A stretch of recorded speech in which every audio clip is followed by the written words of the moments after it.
C'est l'heure de vous informer, mesdames et messieurs. Merci de nous joindre à cette grande édition d'information sur Kinactu Télévision, votre partenaire d'excellence. Voici l'essentiel de l'actualité.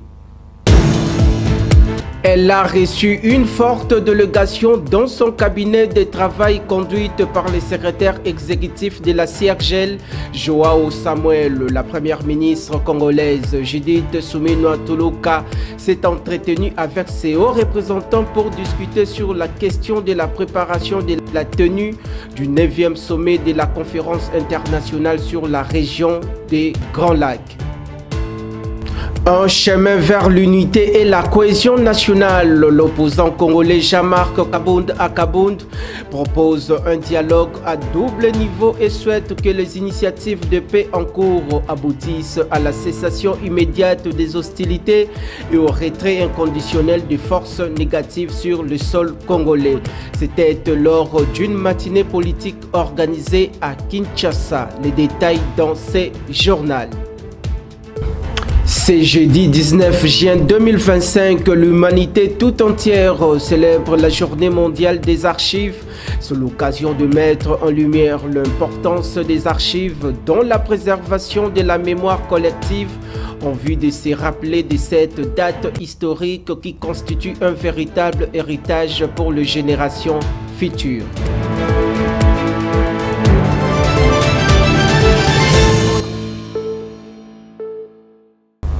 Merci de votre attention soutenue. D'entrée déjà démarrons par cette nouvelle qui partira de la primature.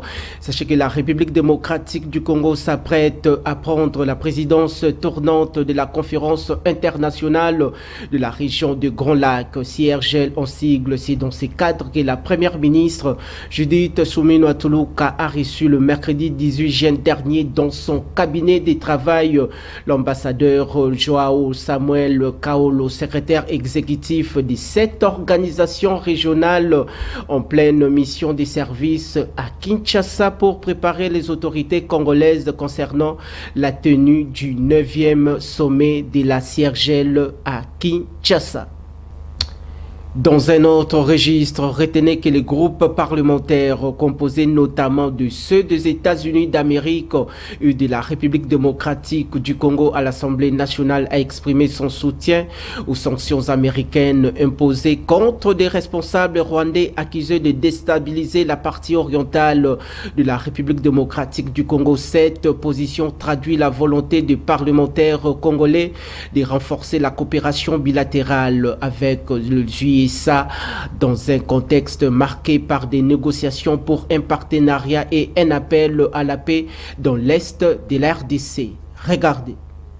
Les positionnements affirmés du groupe d'amitié RDC-États-Unis à l'Assemblée nationale soulignent une dynamique nouvelle où la diplomatie parlementaire joue un rôle clé dans la géopolitique congolaise en soutenant les sanctions américaines contre les autorités rwandaises. Le député congolais exprime non seulement une volonté ferme de défendre la souveraineté et l'intégrité territoriale de la RDC, mais aussi une prise de conscience accrue des enjeux sécuritaires qui entravent le développement. Ces soutiens s'inscrivent dans un contexte plus large de coopération stratégique, notamment autour de ressources minières qui représentent un levier essentiel pour l'avenir économique du pays. La volonté de la République démocratique du Congo de renforcer ses liens avec les États-Unis traduit une double aspiration: c'est protéger contre les ingérences régionales et diversifier ses partenariats internationaux face à l'influence croissante d'autres puissances telles que la Chine. Toutefois, cette orientation soulève de défis importants. Il faudrait assurer que ces alliances ne compromettent pas la souveraineté congolaise à long terme et que les ressources naturelles soient exploitées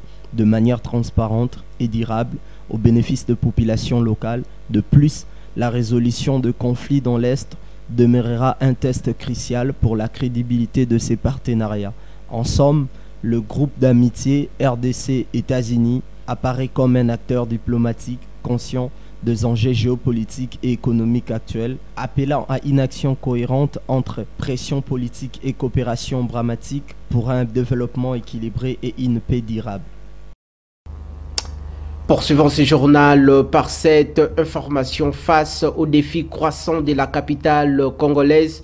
Le gouvernement provincial de la ville de Kinshasa multiplie les initiatives entre la gestion des sinistrés des inondations, le renforcement de la sécurité et le chantier des réhabilitations urbaines. L'exécutif conduit par le gouverneur de la ville province de Kinshasa, Daniel Bumba Lubaki, attend répondre avec urgence et efficacité aux attentes de Kinois. Regardez.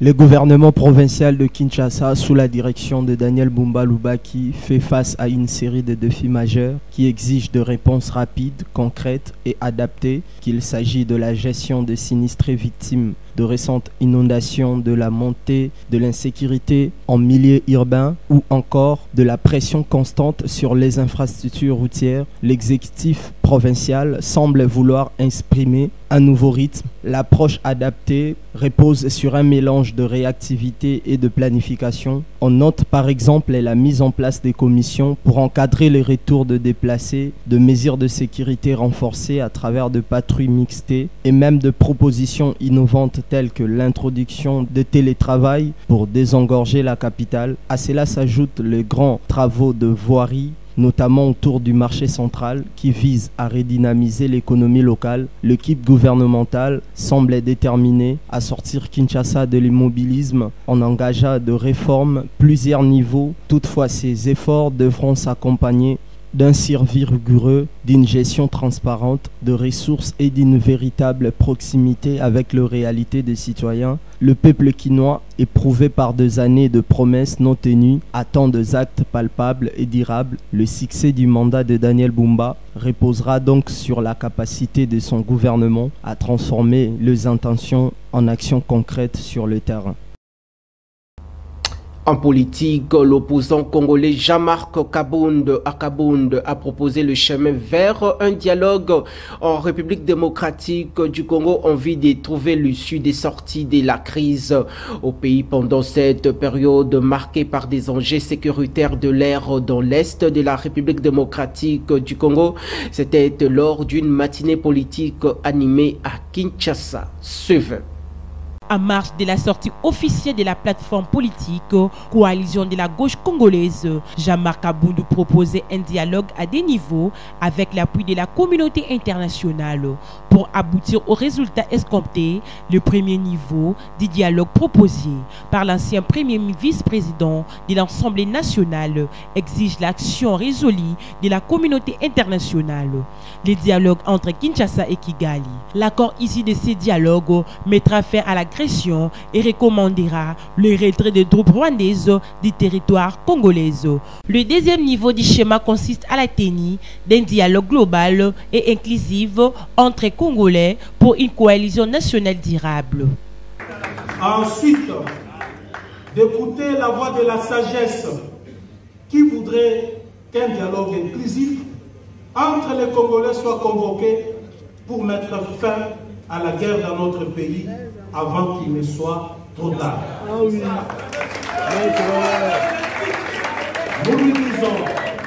Nous lui disons que l'heure est grave et ce n'est ni le moment de prêter oreille aux tambourinets et aux chants de sirène. Nous lui disons que l'heure est grave et ce n'est ni le moment de prêter oreille aux tambourinaires et aux chants de sirène, ni de tergiverser, car notre pays court un danger de balkanisation comme jamais auparavant. Nous lui disons qu'il sera le seul à porter la responsabilité devant l'histoire si l'irréparable arrivait à notre pays.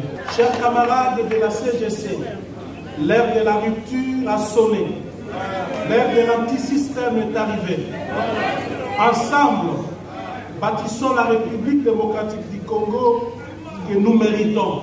Félicitons le Conseil de sécurité pour son implication dans la résolution de la crise en RDC à travers la résolution de 2773. La coalition de la gauche congolaise lui demande, avec l'appui de l'Union africaine, de prendre une résolution contraignante pour pousser les pouvoirs de Kinshasa à convoquer un dialogue national inclusif. au lendemain de la prise de la ville de Goma, chef-lieu de la province du Nord Kivu, par la rébellion du M23, soutenue par l'armée rwandaise, de voix à interner à l'extérieur du pays s'est élevé par appel les différentes parties du dialogue national pour aboutir à la résolution de la crise sécuritaire dans l'est de la RDC. Restons sur les questions sécuritaires dans l'est de la République démocratique du Congo, marquée par l'accalmie observée dans la ville volcanique de Goma et dans les territoires de Nyiragongo au Nord Kivu. La criminalité urbaine demeure une réelle préoccupation dans cette partie richissime de la République démocratique du Congo sous contrôle de la rébellion de l'AFC et du M23 soutenu par les Rwandais. C'est ce qu'on peut retenir du rapport du Bureau de coordination des affaires humanitaires OCHA en sigle couvrant la période allant du 1er au 31 mai 2025. Suivez. En dépit de la relative accalmie observée au mois de mai à Goma et dans les territoires de Nyiragongo, la criminalité urbaine demeure préoccupante. OCHA a indiqué que le blocage mené dans ces deux entités voisines ont permis de baisser la criminalité, même si l'opération a conduit à des arrestations selon le même document. À date du 15 mai dernier, le Comité international de la Croix-Rouge a confirmé l'évacuation de 1359 personnes, principalement de membres de forces armées congolaises, l'air de Panda vers Kinshasa. Simultanément, les hacheurs a procédé au rapatriement de plus de 1200 réfugiés rwandais dans leur pays depuis l'occupation de la province du Nord Kivu, de vols, des tentatives, des cambriolages et des échanges de coups de feu perturbant gravement les calmes de paisibles citoyens de la ville de Goma et des localités environnantes dans les territoires de Nyiragongo, a-t-on appris des sources concordantes. Du côté des autorités de la rébellion du M23, soutenues par le Rwandais, l'ont accusé le régime de Tshisekedi d'être derrière cette situation à travers certains éléments FARDC et Wazalendo, accord en cachette et parfois actifs dans la ville de Goma et d'autres territoires. Quittons les questions sécuritaires dans l'est de la République démocratique du Congo. Au Kasaï, un pont vital reliant la ville de Chikapa à la cité Ngombe est aujourd'hui menacé d'effondrement. Pourtant, réhabilité il y a quelques années, cet ouvrage stratégique d'intérêt commun désormais de l'exploitation anarchique des creuseurs artisanaux des diamants. Retrouvez dans ces commentaires. Le pont reliant Chikapa à la cité Ngombe, autrefois symbole de connexion entre deux zones majeures du Kasaï, est aujourd'hui un point de tension et de préoccupation. Réhabilité en 2021 après son effondrement l'année précédente, il est à nouveau menacé, cette fois non par la surcharge de véhicules, mais par le creusement anarchique lié à l'exploitation artisanale du diamant. Ces activités minières non encadrées pratiquées tout autre du pont, affaiblissant progressivement ses fondations. Le danger est réel. Si rien ne fait, l'effondrement de cette œuvre vitale pourrait non seulement isoler de populations entières, mais aussi de désorganiser totalement la circulation de biens et de services dans la région. Face à cette situation, il est impératif que les autorités locales et nationales agissent avec célérité. Il en va non seulement de la sécurité des usagers, mais aussi de la survie économique d'une province où chaque axe routier compte. Ces ponts ne pas qu'un simple ouvrage d'art, c'est un poumon logistique, un lien entre les communautés, un symbole d'unité qu'il faut préserver.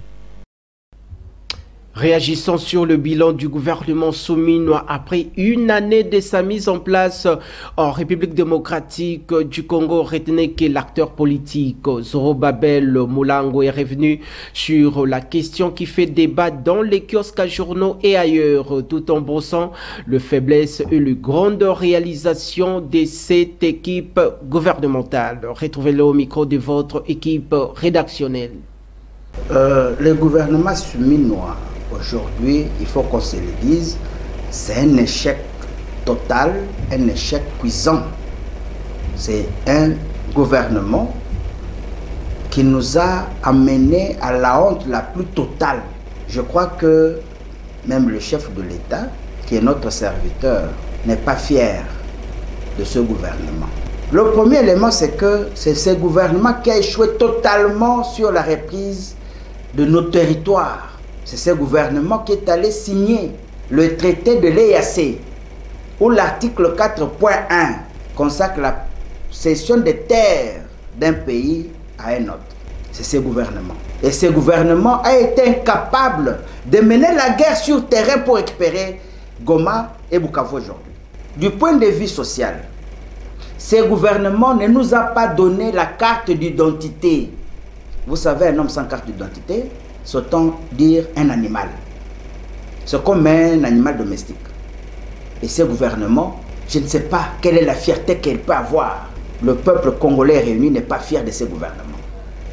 C'est vraiment de la honte, de l'ignominie. S'ils étaient courageux, partant de leur chef du gouvernement, ils pouvaient dire « nous démissionnons » jusqu'à ce que les chefs trouveraient notre gouvernement. Mais puisque la honte ne gêne pas un Africain, je ne sais pas s'ils peuvent continuer. Nous n'avons pas de carte d'identité.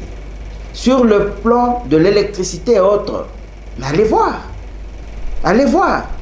Rien ne marche. Les paniers de la ménagère, zéro. Il faut savoir que le 19 juin de chaque année, l'humanité tout entière célèbre la journée mondiale des archives en République démocratique du Congo et partout ailleurs. La commémoration de cette date historique est l'occasion de mettre en lumière l'importance des archives dans la préservation de la mémoire collective. Suivez. En RDC, comme dans les restes du monde, le 19 juin de chaque année, nous célébrons la journée mondiale des archives. Cette journée est l'occasion de mettre en lumière l'importance des archives dans la préservation de la mémoire collective et le rôle qu'elles jouent dans la construction des identités individuelles et nationales. Les archives, qu'elles soient publiques ou privées, sont des sources précieuses d'informations pour les chercheurs, les historiens, les généalogistes et les grands publics. Elles permettent de retracer l'histoire d'un pays, d'une communauté ou d'une famille. La journée mondiale des archives est donc un moment important pour sensibiliser la nécessité de conserver, protéger et valoriser les archives, qu'elles soient sur papier, sur support numérique ou audiovisuel. En RDC, où les défis liés à la conservation du patrimoine documentaire sont nombreux, cette journée est d'autant plus importante pour encourager les initiatives visant à améliorer les gestions et la division des archives. Avant de boucler complètement ce rendez-vous d'information sur Kinactu Télévision, votre partenaire d'excellence, votre rédaction vous présente la page météorologique. Suivez. La Métésat avait bien prévenu la date du début de la saison sèche, c'était fixé le 25 mai, avec une marge de dispersion de 7 jours. Toutefois, nous sommes dans la saison sèche, maintenant nous sommes le 16, nous sommes dans la saison sèche. Nous avons constaté une petite perturbation, la date du 10 et le 14 juin, suite à la pénétration du vent du nord-ouest venant du golfe de Guinée, qui nous a apporté un peu le flux froid avec les amas nuageux qui nous ont donné des pluies ici à Kinshasa. Et ces pluies-là étaient intensifiées le 14 avec 90 mm d'eau que nous avons enregistré à la station de Mbinza. Donc ce n'est pas un fait local, c'est une situation synoptique qui est venue et qui a trouvé une condition favorable au niveau de la ville de Kinshasa, et c'est ce que nous avons enregistré, cette quantité d'eau. Donc la situation, nous sommes en train de l'observer et de veiller sur son évolution, voir combien ça peut prendre du temps. Alors, jusqu'à présent, nous sommes dans la surveillance et dans l'étude approfondie de ces phénomènes concernant le climat au niveau de la ville-province de Kinshasa. Les précautions à prendre, d'abord pour nous les techniciens, nous devons intensifier notre travail et chercher moyen de travailler même la nuit, parce que nous avons des phénomènes qui qui s'intensifie plus la nuit, au moment qu'il n'y a pas un observateur ou il n'y a pas un prévisionniste au niveau des centres. Donc, nous devons prendre des précautions dans la veille du climat en intensifiant les services. Mesdames et messieurs, c'est ici que s'achève cette session d'information sur Kinactu Télévision. Vous étiez nombreux à nous suivre bien avant de vous quitter. Place au rappel des titres. Elle a reçu une forte délégation dans son cabinet de travail conduite par le secrétaire exécutif de la CIRGL, Joao Samuel. La première ministre congolaise, Judith Suminwa Tuluka, s'est entretenue avec ses hauts représentants pour discuter sur la question de la préparation de la tenue du 9e sommet de la conférence internationale sur la région des Grands Lacs. Un chemin vers l'unité et la cohésion nationale. L'opposant congolais Jean-Marc Akabound propose un dialogue à double niveau et souhaite que les initiatives de paix en cours aboutissent à la cessation immédiate des hostilités et au retrait inconditionnel des forces négatives sur le sol congolais. C'était lors d'une matinée politique organisée à Kinshasa. C'est jeudi 19 juin 2025 que l'humanité tout entière célèbre la journée mondiale des archives. C'est l'occasion de mettre en lumière l'importance des archives dans la préservation de la mémoire collective en vue de se rappeler de cette date historique qui constitue un véritable héritage pour les générations futures.